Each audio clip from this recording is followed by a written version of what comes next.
Hello, I am Brian Gronkowski, and I'm bringing my reflection of our guest speaker Sawyer VanVector Lee here, turning this in.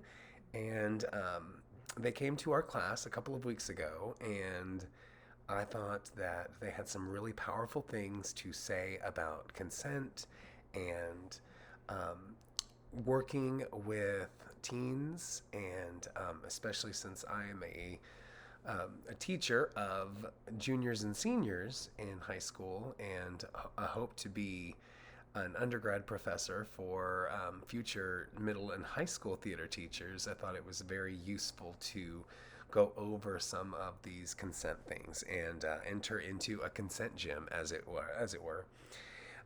So a couple of the things that I found useful from their discussion with us was the red, yellow, green tool. I think that that is something that I used in my choreography too, and was really easily accessible for the performers in that choreography project. So I think going forward, um, I've done it in my classroom projects, in my classes. This practice of red, yellow, green, and I think my students, really understand it and are able to conduct their boundary checks efficiently and really understand the ideas between the red, yellow, and green. I thought something else that Sawyer told us was something that I wrote down and I really am reflecting over, and it's just how hard it is for people to say no.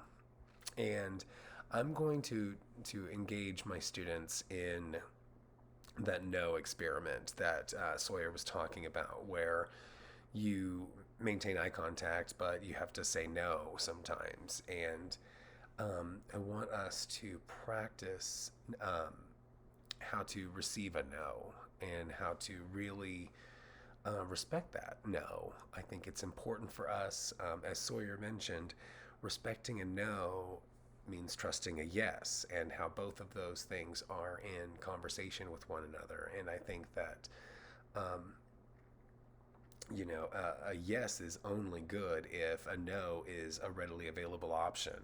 And I think that respecting a no means you know that I'm going to respect your boundaries, and work well together. So in a consent based way. So I think that that's something that I'm going to take back and utilize in my classes, to get them acquainted with the idea of receiving a no and getting used to receiving a no, because I can see how my students might even make it like some sort of performance of a no, just to kind of take the edge off, or take the seriousness of it off. And I'm going to ask them not to perform their no, but to deliver a genuine no.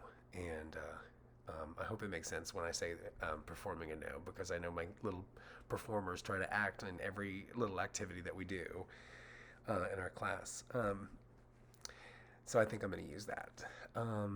Another thing that I really, really, really liked was when you have to not do a kiss in that particular day, and thinking about it like, are you prepared to do a kiss is like, are you prepared to do a lift?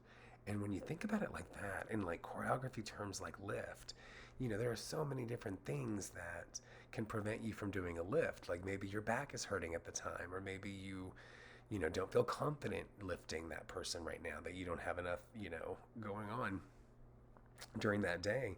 So I thought about that as a wonderful way to relate to, are you ready to kiss?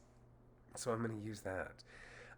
Another thing that I really, really liked, and I'd heard mentioned before in this class, was the idea of levels of touch being modeled and demonstrated with your fingertips and your hands before you engage in a level of touch. And I used that in my choreography 2 project, and my performers came back and said, when I asked them to reflect on the experience, because both of them are non-actors, that I asked to do this, but very theatrical and very theater-going people, patrons of theater.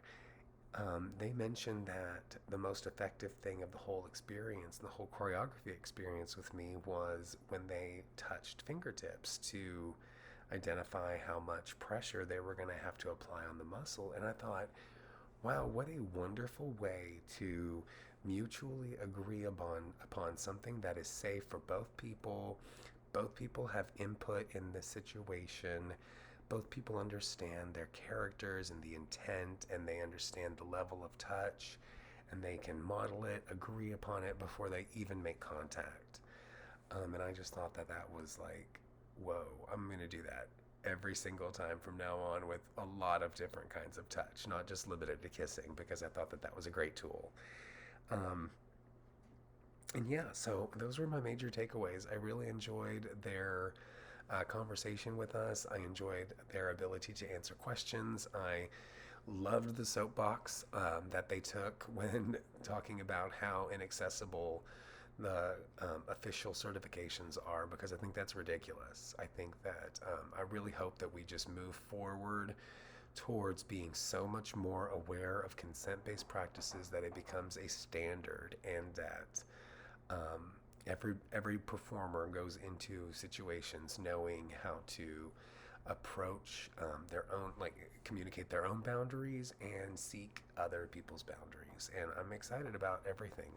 So thank you for having them come and speak to us, and I'll see you in class.